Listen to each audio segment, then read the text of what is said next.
sommes toujours sur le stand de Samsung qui vient de présenter son Galaxy S5. Alors avec ce smartphone, on va avoir une nouvelle interface logicielle. Vous remarquerez qu'elle est un petit peu différente, notamment dès que vous abaissez la barre de notification, puisque la nouvelle version de TouchWiz adopte un design un peu flat.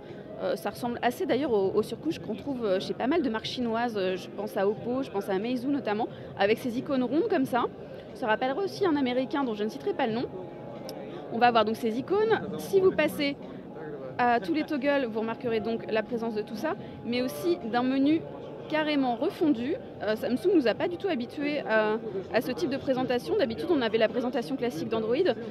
Hop, et si on revient un tout petit peu plus bas, si je retrouve où c'était, du coup on est un petit peu perdu. Voilà, on va avoir donc tout ce qui va être version du modèle. On est bien sûr sur du KitKat. Hop, si je vous montre la petite démo, forcément on est tenté. On est sur du 4.4.2, ce qui explique donc qu'on a ces icônes blanches en haut. Samsung a respecté donc les codes de Google, avec l'affichage notamment du pourcentage de batterie. L'interface, donc outre ces icônes qui ont été un petit peu remaniées, il faut être fan d'ailleurs parce que c'est pas forcément évident à prendre en main, présente également les fonctionnalités My Magazine qu'on avait découvertes sur les tablettes Galaxy Note, les 12 pouces notamment, avec donc cette présentation qui ressemble un peu au Blinkfeed de HTC, donc voilà, en ligne comme ça, en verticale pardon. Donc voilà, on les ouvre en scrollant sur le côté. On continue avec quelques autres fonctionnalités logicielles qui ont été ajoutées. On va avoir le lecteur d'empreintes sur le bouton qui est juste ici. Alors, pour accéder à la définition des attributions de ce lecteur d'empreintes, on va donc accéder ici au Fingerprint Manager. Je ne peux pas vous le montrer puisque le code qui a été ajouté sur le smartphone n'est pas le mien, donc je ne peux pas ajouter mon empreinte digitale. Mais si je le faisais, je le ferais ici en glissant mon doigt sur le bouton.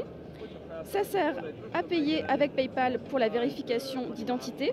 Donc il y a un partenariat qui a été conçu entre les deux marques. Et à l'arrière, on utilise toujours son doigt pour vérifier son rythme cardiaque. Alors pour ce faire, on va aller dans l'application SL, ce qu'on connaissait déjà depuis le Galaxy S4. Vous avez la fonction Heart Rate qui est juste ici. Je fais ce qu'il me dit, c'est-à-dire que je mets mon doigt à l'arrière.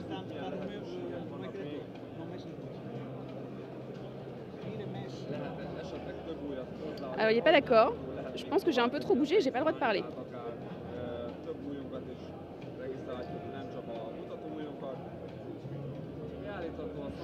Bon voilà, c'est la caméra qui me stresse, mon rythme cardiaque est un peu élevé. Hop.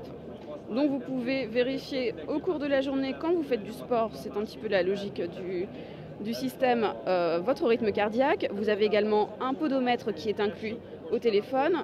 Ça vous permettra donc d'utiliser les fonctionnalités connectées de votre téléphone pour faire de l'exercice au lieu de rester en train de surfer sur Facebook. Voilà pour la plupart des fonctionnalités logicielles. Vous avez également le mode enfant qui est caché juste là, duquel vous sortez par cette petite porte. Ça vous permet de cacher vos contenus personnels à vos enfants. Vous avez également une fonction d'économie d'énergie. Alors, il faut que je la retrouve.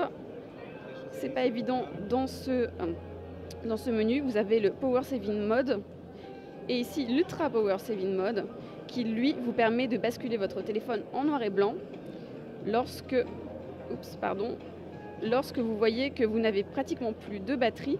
Ça vous permet donc de passer dans ce mode qui, lui, voilà, est noir et blanc et ne vous autorise en gros qu'à passer des appels et à recevoir et envoyer des SMS. Ce qui est plutôt sympa quand vous voyez que vous n'avez plus que 5% de batterie et que vous devez tenir toute une soirée ou toute une journée. Samsung nous assure qu'avec sa batterie, avec cette fonction, vous pouvez tenir jusqu'à 24 heures avec 10% de batterie restante. Une belle promesse en tout cas. Pour rappel, on a une batterie de 2800 mAh dans ce smartphone. C'est un petit peu plus que le Galaxy S4 qui avait une autonomie assez raisonnable effectivement. Et donc c'est effectivement assez intéressant d'avoir ce type d'ajout sur ce smartphone. Voilà pour le Galaxy S5 qui est assez riche en fonctionnalités logicielles. Tout cela sera bien sûr à tester pour vérifier si l'autonomie est à la hauteur, mais aussi si le lecteur d'empreintes remplit bien son effet. c'est pas toujours évident de l'utiliser. Ça nous rappelle en tout cas des fonctions qui ont été ajoutées par certains concurrents américains dans leurs appareils.